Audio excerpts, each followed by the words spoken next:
Un message qui est vraiment très important. Et ce message a pour thème, vivre sans Dieu, c'est décider de mourir.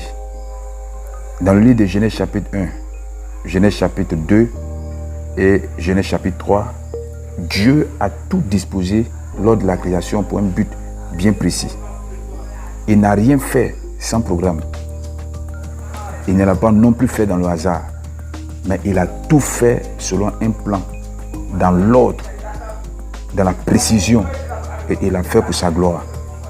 C'est pourquoi vous allez remarquer que l'oiseau a été créé par Dieu pour vivre dans l'air. Et le jour où l'oiseau va décider de quitter son milieu pour aller vivre dans l'eau, ce serait la fin de sa vie.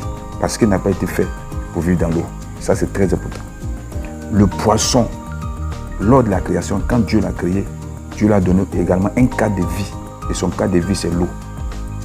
Et le jour où le poisson également va faire pareil, il dit, moi je ne veux plus vivre dans l'eau, et je vais vivre sur la terre, et met fin à son existence. L'arbre a été fixé au sol pour sa survie. On ne peut pas changer les choses. Les animaux ont été créés pour vivre sur la terre. Ça, c'est ce que Dieu a fait. Mais quand on touche l'homme, il y a quelque chose d'exception, il y a quelque chose d'exceptionnel, il y a quelque chose de particulier. L'homme a été créé par Dieu à sa ressemblance et en son image. Et pour tirer sa vie en Dieu et vivre comme lui. Parce que l'homme est une partie de Dieu. L'homme est sorti de Dieu. C'est pourquoi dans le mot hébreu, l'homme veut dire sorti de Dieu. Et c'est le mot ish, sorti de Dieu. Donc si l'homme est sorti de Dieu, c'est une partie de Dieu. Et cela voudrait que l'homme ne peut pas vivre sans Dieu. Il a besoin de Dieu pour vivre. Son corps ne lui appartient pas. Son esprit non plus ne lui appartient pas. Toutes ces choses appartiennent à Dieu.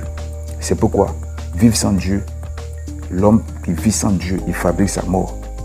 Beaucoup de personnes vivent cependant, ils sont des morts ambulants. Ils n'existent pas pour Dieu. Ils ne sont pas vivants pour Dieu. Le péché des premiers parents a mis barrière entre nous et Dieu.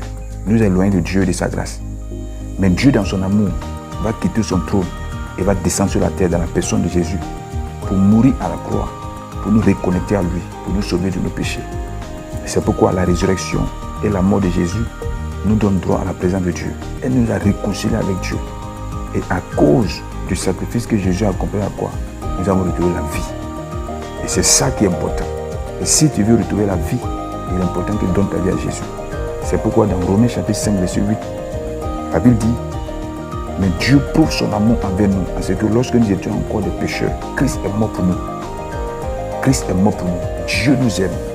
Et il a donné son Fils Jésus pour nous démontrer combien de fois il nous aime. Bien aimé, la seule personne en qui se trouve la vie dont nous avons besoin pour vivre la vie authentique, il n'y a pas une autre personne que la personne de Jésus. C'est pourquoi vivre sans lui, c'est mourir. C'est décider de mourir. Vous pouvez être mort pour Dieu, mais vivant pour les hommes. C'est-à-dire quoi? Ça veut dire que devant Dieu, vous pouvez être mort. C'est-à-dire que Dieu vous regarde, vous n'existez pas. Mais pour les hommes, vous êtes vivant, vous avez tout, vous avez l'argent. Vous êtes mort pour Dieu, mais vous êtes vivant pour les hommes. Mais le Seigneur ne veut pas vous voir mort, mais il veut vous voir vivant. Il veut que vous soyez vivant. C'est pour cette raison, aujourd'hui, vous devez décider d'ouvrir la porte de votre cœur à Jésus. Vous devez décider de vous reconnecter à lui, afin que sa vie totale, sa vie authentique, cette vie éternelle qu'on appelle la vie Zoé, cette vie puisse couler en vous et qu'elle puisse vous conduire jusque dans la vie éternelle. Si vous êtes prêt, alors ouvrez-le votre cœur, acceptez-le comme votre Seigneur ou votre Sauveur, son sacrifice à la croix comme votre délivrance du péché et sa résurrection comme le moyen de restaurer votre vie et votre identité vraie. Alors, que Dieu vous bénisse. Si vous avez accepté d'ouvrir votre cœur, sachez qu'aujourd'hui même, Jésus va rentrer dans votre cœur et il va faire de vous son ami. Vivre sans Dieu, c'est décider de mourir. Shalom, que Dieu vous bénisse.